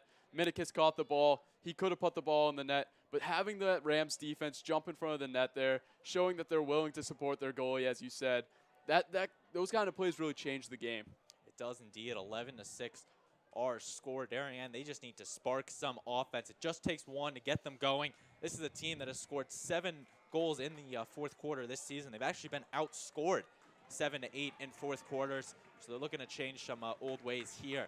But an absolutely packed house here at Dunning Field on the campus of New Canaan High School. Has 10 and a half minutes left in this big rivalry game. Towns bordering each other. And Darien currently just needing to make a stop on the defense, as it is New Canaan's possession. Vincognetta, the running back in the football season, and the midfielder out here on the lacrosse field, getting it over to Busby. And it's interesting, Chad, you look at a game back in 2018 when Darien played Richfield in the state championship, and Richfield had the goal lead and just held the ball for the entire fourth quarter. So New Canaan definitely is capable of doing that, just slowing the clock down, not taking the shots, not turning the ball over, and really just kind of putting Darien in a tough position that they need to force the turnover. Yeah, that was a little bit of a rough play there for New Canaan. We saw Michael Norton. He was running his fastest, trying to make a play there. You like to see him make a pass. They relied on him a little too hard for that clear there. He ran through a triple team, and the ball just happened to roll out. Really well done by the Darien Ride to be able to force a turnover on a guy like him. Shot there, stopped by Busby. Once again, rolling out to the 50-yard line. Darien trying to pick it up, and it will be Ivanchik that knocks it out of bounds, and it's going to New Canaan. David Ivanchik, the senior defender, off to Villanova in the fall, knocking it out, and New Canaan's going to get the restart with number 3, Carter Connors. Yeah, and surprise ground balls like that where it bounces off the cage and rolls onto your defensive end. As a defender, I always hated it. It always left me a little bit surprised because sometimes you like to talk to the attackman you're guarding. I know Dave's close with a lot of these guys, and you could see there the ball just rolled out of bounds because of it. And now New Canaan's going to slow it down. Carter Connors, if you're New Canaan, you're in no rush whatsoever. Slow it down, look for that perfect opportunity. Now at X, being guarded by Ivanchik. Connors off to Franklin and Marshall in the fall. His teammate Connolly going to come over for the pick. Alec Medwar not fooled. And it's really smart to switch David Ivanchik onto Carter Connors here. He's a guy that's had a lot of practice reps against Connors. Connors and him used to go at it a lot in practice during our Eclipse days together. And Ivanchik's definitely a guy that knows how to guard him. Once again, Darien has taken 22 of the last 26 meetings between these two schools. That one sent wide off the stick of Carter Connors. So it's definitely been all Blue Wave in these past meetings since 2006, whether that be a big playoff game, a regular season game, but nonetheless, they always seem to be close. Connolly.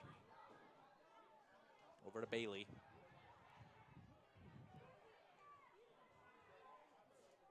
Slowing it down now. Kroll. Dostra Kroll start out on the ice this winter for the New Canaan hockey team. Pickpocketed by Stafford. He picks it up with the long stick, and the stick knocked off of him. And a great job by this New Canaan D to absolutely de-arm Jeremiah Stafford with the long stick. And look, it was Carter Connors again. He's a guy that's been able to do it all game. 4 goals. We saw that overarching pass by Nick Garcia, almost leading to a goal there for Ryan Conley. Connolly going to be kicking himself after that one. Had an opportunity. Weibel was fooled and unable to send it to the back of the net as now Alec Medwar, the Trinity football commit, passing it over to Thurlow. Thurlow off to Villanova in the fall, not to play sports, just for academics. Now Joe Caesar. Caesar, the soon-to-be Georgetown Hoya. He's going to now take it at X. 7 minutes, 20 seconds left in this regulation. 11-6, New Canaan leads. Caesar going to try the wraparound. Having a lane taking the shot off a deflection and out of play. And that's something we've seen a lot from the Rams today. They struggled against picks against Bronxville, but they've always been able to keep a stick on guys, as they didn't do right there against Brady Picorni, as he was able to come off an off-ball screen there.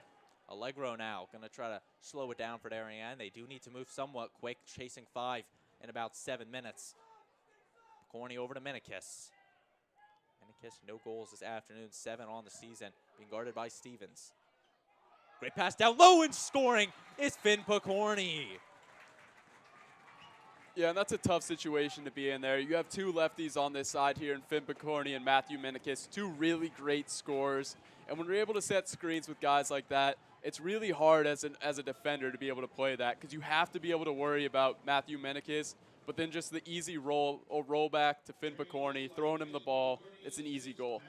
Finn Picorni decommitted from Richmond, now off to Harvard in the fall, going big time at the Ivy Leagues and scoring for Darien to keep him in this game. Now Comiskey, a must-win face-off for him. That one's out to the wing.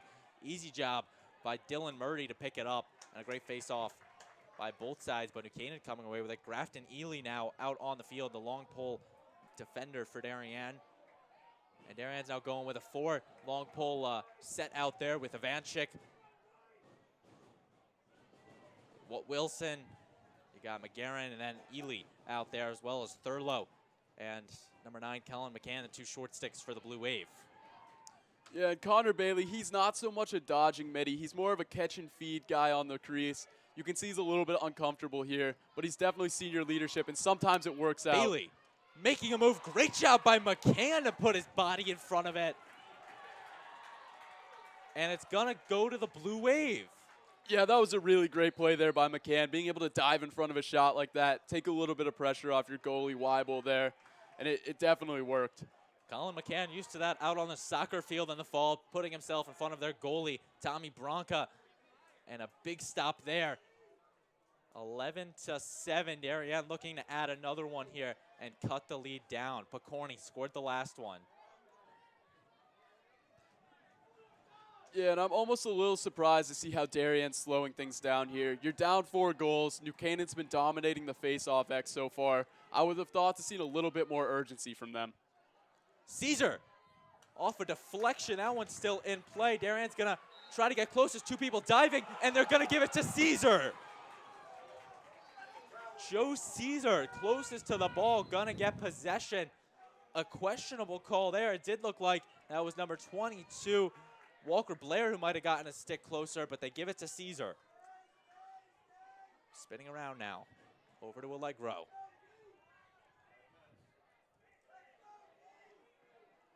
Christian Allegro now. Bringing it into the 30. Slowing it down now. Finn Picorni trying to dodge. Slowing it down back to Minikis. Fans getting into it. Picorni. Right And you back. got to love the way Dylan Murray's playing so far right here. He's been at it all day, been able to cause a lot of turnovers, Allegro a lot of stopped deflections. by Busby. A big shot from Allegro. Pass there complete, and now New Canaan's going to come down with it. Getner over to Kroll. New Canaan in no rush whatsoever. Darien has shown they are lethal on the offense here in the last minute or two. And New Canaan just needs to use that to their advantage. Ivanchik trying to get the ball loose. He can't. Connors now moving towards the cage. Retreating back on the site of McCann.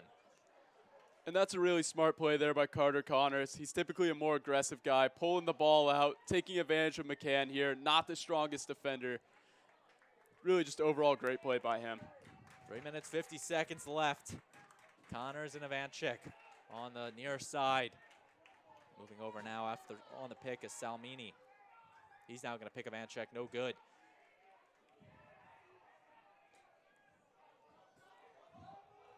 Coming out now is Mac McGarren, the junior. Weibel's now playing a little bit out, more of a defensive goalie. And you can see McCann's a little bit tired here. Conley's kind of able to run circles around him as we see number 88 there come out to pick up Conley. Jake Wilson now. Here's Norton. He's just going to retreat it right back. A cat and mouse game, if you will. And it's going to continue with Ryan Conley, the junior for New Canaan. In the corner being double teamed by the two long sticks. And a timeout called by head coach Chip Buzzio. A good call there. He saw the two long sticks were putting him in that corner, pushing him out of bounds. And a good timeout call there. 3:05. Player down on the field. And it looks as though it might be some cramps from Carter Connors here. I think that might be his leg sleeve. I can't quite see the number. But look, he's been running around all day. You can imagine how he's cramping. And when you're in these late game situations, when you have to run out the clock here, these last 3 minutes, eventually they're going to have to keep it in the restraining box. You want your players to be fresh. That was a really greatly timed timeout there by Buzzio. Conley had his back turned, might have lost the ball there. And just being able to time up that timeout, really something great that he was able to do. And it's something that if Darien could put one in the back of the net, win some faceoffs, maybe net a couple more goals, we have ourselves a ball game. But 11-7, our score. Player getting helped up by the training staff. It is Carter Connors. New Canaan, you definitely don't want to see that, especially a player like Carter Connors. 4 goals to his name this afternoon, and a big part in this New Canaan lead as the Darien Blue now gonna. Darien Blue Wave, rather. Wow, going to trot back out on the field. And 3 minutes, 5 seconds left in this fourth quarter. Once again, you are watching this joint production of DAF Media and NCTV. Braden Shank and Chad Russo with you. So glad you could be with us here on this Easter Saturday, or Easter weekend Saturday, rather. The DAF Media Network, a joint venture of the Darien Athletic Foundation and the Darien Foundation. NCTV brought to you by a lot of great sponsors that we'll see at the end of the game. Vincognetta will be quickly met with a double team of Stafford and Ivanchik. Cam Weibel out to about the 25-yard line. The goal wide open if New Canaan chooses to go to it. And that bait that Darien is going to play a big hit there. The ball is loose out of play, and it's going to Darien. And look, that's probably the best combination of two defenders you could have guarding someone in the late stages of the game. David Ivanchik, Jeremiah Stafford, two pretty quick guys, really great with their stick. And we saw them taking advantage of Incognita there. Now moving it is Thurlow. He's moving quick. Good pass to Allegro. Darien has under 3 minutes now to try to score 5 goals and get back in this one. Minikis loads up, makes the fake, sends a shot wide. And that one will be staying with Darien. A nice jump there by number 4, Porter Barnett, to put his body on it. And you got to love the hustle from Barnett so far today. He hasn't had a ton of goals, but he's been able to keep possession for them. Driving in, scoring is number 8, Joe Caesar. Throw the hats off. That's his 3rd of the game. And Joe Caesar has had a lot of good luck here in New Canaan over the past year. We saw him have 3 interceptions in the playoff game. He's a really great player. The hat trick from him today. Overall, he's been able to take over this game, but it might just not be enough this late in the stages. And we were talking, Chad, this faceoff is a crucial one for Darien. If Ty Comiskey could come away with his biggest faceoff win of the afternoon, keep this Darien offense, a hot Darien offense, out on the field. Comiskey and Totaro on the faceoff. No, that's actually Wheatfeld, and the ball out. Comiskey gonna dump it off. A great job past Barnett. And the ball is still on the ground. No one can seem to pick it up. Very aggressive play. That one is out of bounds, pushed out of play. And no, they're going to give a timeout to Darien. A beautifully placed timeout by head coach Jeff Braymeyer and Darien. Yeah, and I saw a lot of loose ball pushes going on there from both sides. Really love the way the refs are letting them play. And look, you got to love the aggression from both sides here in the late stages. A lot of time, nerves take over. It's late in a game. You have players playing a lot more passive, a lot more soft, and that just hasn't happened here today. They've really put it all out on the line there. It's really just been great lacrosse overall. And that was something Comiskey realized. He struggled on the faceoff, just kept it on the ground, tipped it over to Porter Barnett. He missed the ground ball, and it would have been, if he picked that up, rifled the shot, it would have been tough for Busby. But instead, the timeout called by Darien. I assume it will be Blue Wave possession on that behind the net of Busby, as 11-8 are scored. Darien, they need a goal right here, Chad, if they want to stay in this game. Yeah, and this is one of those hardest times when you're on defense here. If you're on defense here, you get a little bit stressed out. You saw that 5-goal lead kind of drift away there. It's only a 3-goal lead now. You're struggling at the face-off X over the past couple of minutes. You've seen Darien be able to win. If you're this New Canaan team, you have to be able to hold it together, and you have to believe Darien has a little bit of confidence to them, knowing how good their offense is. Matthew Minikis, the Loyola, Maryland commit, will start it in the end zone. 3-goal lead for New Canaan. Minikis. Darien needs to be smart on these passes, crisping up. Bacorny behind the back, out of play, staying with Darien. And you got to believe that's just a little too flashy out of Brady Bacorny. We know how great he is, but going behind the back in a time like this, not a play you like to see. The shot there, and it's in from Matthew Minikis. He was just able to sneak that one right over the shoulder there of Holden Busby. Being able to shoot low-angle shots like that, that's what makes him the player he is. That's what makes him this electric player. He hadn't had a ton of goals so far today, but look, we know about Matthew Minikis. He's a great player. He's going to Loyola. And we saw it in that goal right there. Matthew Minikis, his first goal of the afternoon, and a big one, as it's a 2-goal lead. Comiskey and Totaro back at the faceoff X. Another crucial faceoff for Darien. They have the offensive momentum. Stalemate at the X. Comiskey tips it up. He can't get it. It's on the ground. And it will come away with Norton. And those are the type of plays we've seen from Norton all year long. He doesn't have a ton of goals this year. He has some points. He's had some assists. But he's been their ground ball wizard so far this year. It's been the combination of him and Schmitz. Bad pass, and it will be going to Darien. 84 seconds left to play. Darien chasing 2. Patrick Thurlow on the restart. Darien has to get the Jets going here. Thurlow got everything he's got. Across midfield. Kroll with the hit. Pass to Allegro. Christian Allegro now. Going to hand it off to Minikis. Minikis is hot, had the last goal. Corny now coming off from the sideline. Caesar. Nice dodge there. Takes the shot. High, and it will be staying with Darien, as a big thanks to Porter Barnett being the closest. Barnett now over to Picorni. Darien might get a little quick.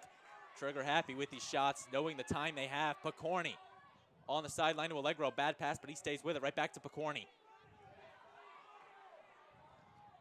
Picorni now dodging towards the net. Bouncing in, and he scores!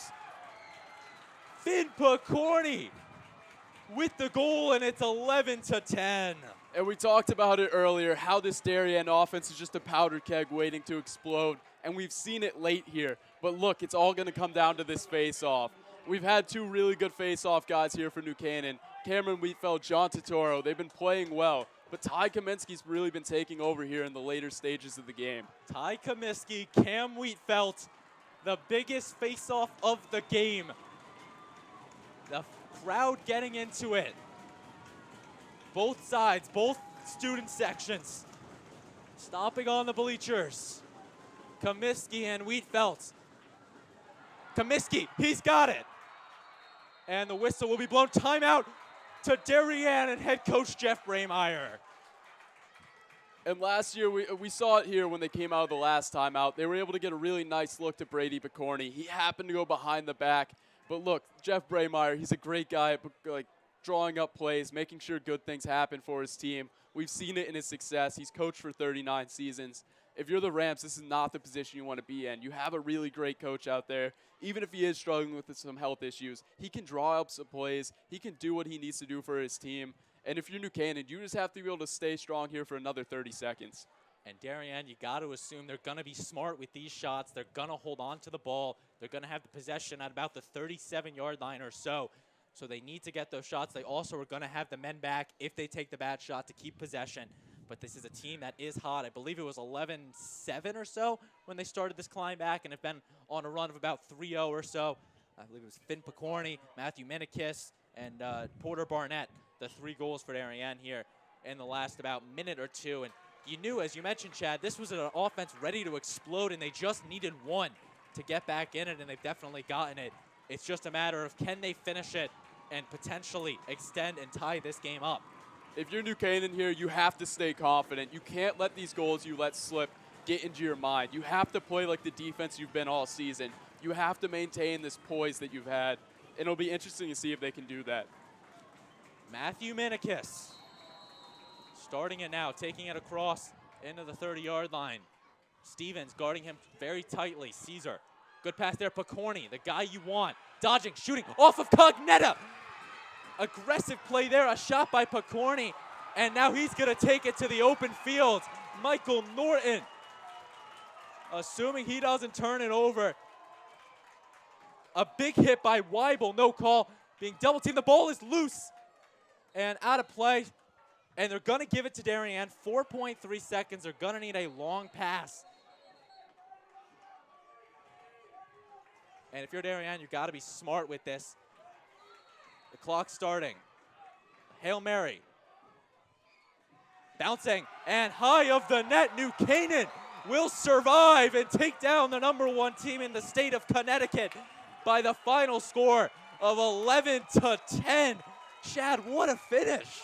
Yeah, and you got to believe that builds some confidence for this Rams team. They're now going to be 4-2. That 6th place ranking in Connecticut doesn't really mean as much right now.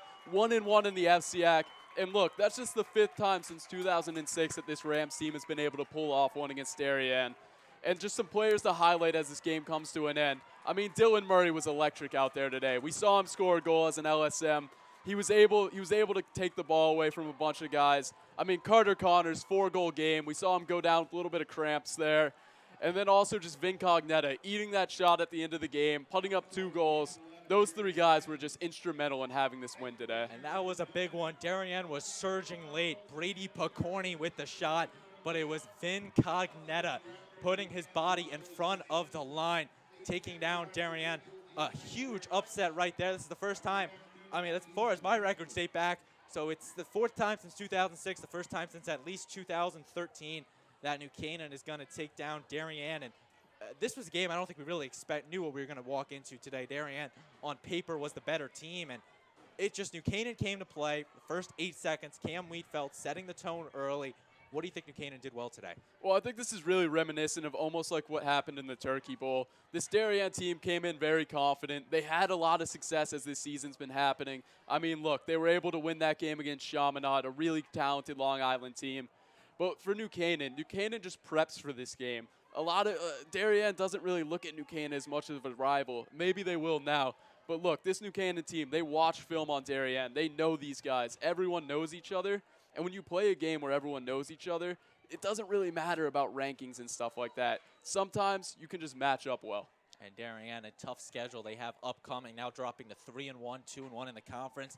They will go to Yorktown on Tuesday to play a big team in the Huskers. Next Thursday, they have Staples, followed by next Saturday, another New York team, the Manhasset Indians, taking the trip to Darien, followed by Fairfield Ward the following week. As for New Canaan, their road stretch starts on Tuesday as they will go to Stamford and play at Boyle Stadium against the Black Knights, taking the trip to Jersey to play the Rumson Fairhaven, don't know their mascot, and then the Fairfield Prep Jesuits on the 26th and Richfield. So both of these teams just have really tough schedules. And Chad, starting with Darien, what do you think they need to tweak going into Yorktown on Tuesday? Well, I mean, look, I feel like they're going to know more about what they're doing against Yorktown. They're definitely not going to come in as overconfident as they did today. We saw their team hooting and hollering a lot before the game. Definitely not something you want to see if you're going in to play a strong FCIAC opponent like New Canaan.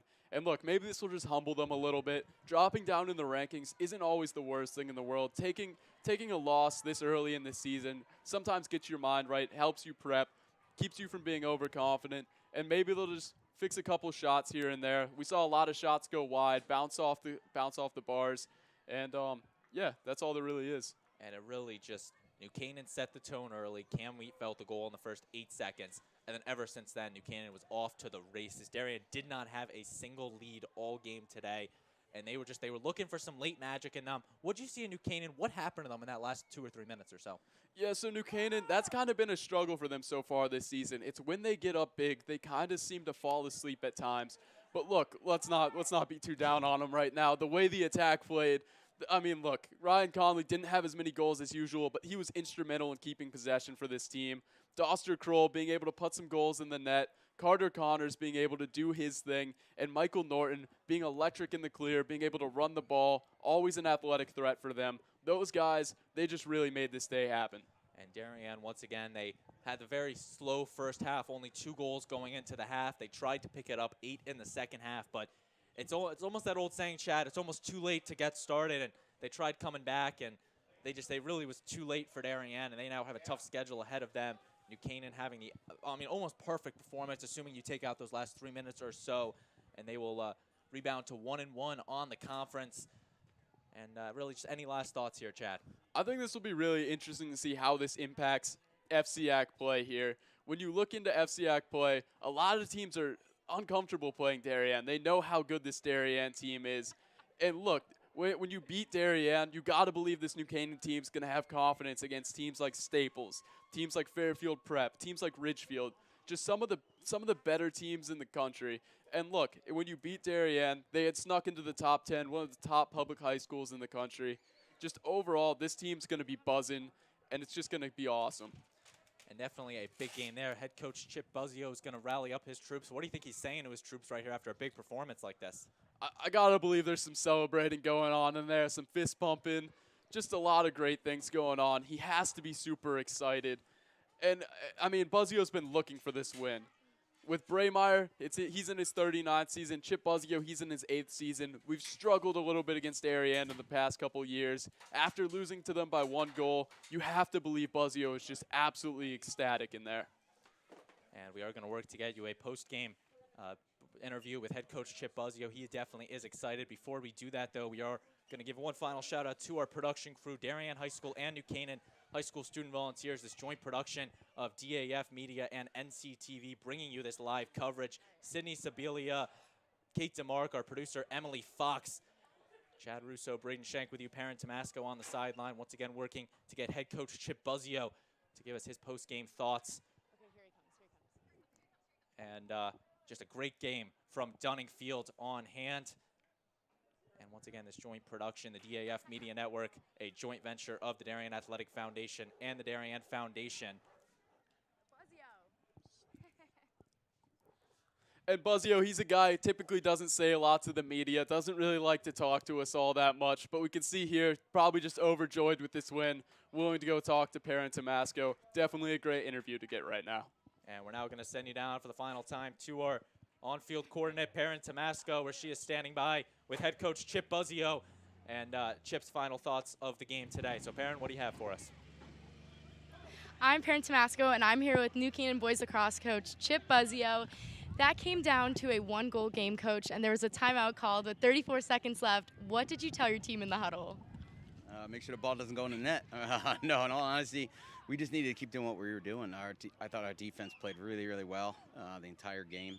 They're an incredible offensive group with a lot of star players, and they do a lot of picking and switching and mumbo action, and we just needed to make sure we were tough on ball and cover our guys off ball. And you know, our goalie played great all day, but I'm so proud of our defense. They really held one of the best offenses in the country in check until that end of the game there. But it's just a great team effort. I'm really happy. Congrats on your arch rival win, and you have a game up next against Stanford. How will you prepare for that? Well, we're going to rest, take an ice bath, see how our guys do, and you know, we got a lot of great games ahead. So, but I'm proud of our team, especially the last couple. It's kind of been a roller coaster, but we know how good we are, and we're excited for the future, and we keep getting better. So we'll see what happens. Thank you, Coach. Back to you, boys.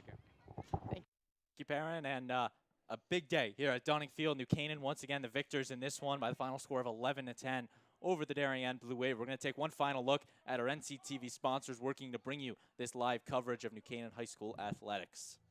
Yep, and I can't really say enough about our platinum sponsors here. Walter Stewart's, they're your fresh local market here in New Canaan. I always see it, always busy, always people there, always some buzz. There's definitely going to be a lot of talk around town about this New Canaan-Darien game, and you can go to Walter Stewart's for that one. Rambuya and Harrow Real Estate, they're the premier Fairfield County real estate group. They're always willing to be there, help you sell your house. Truly a great group of people to work with. And Carl Chevrolet, 2 alumni, great place to run there. And let me tell you, I know I got my car from Carl Chevrolet, and I know my brother got his car from Carl Chevrolet.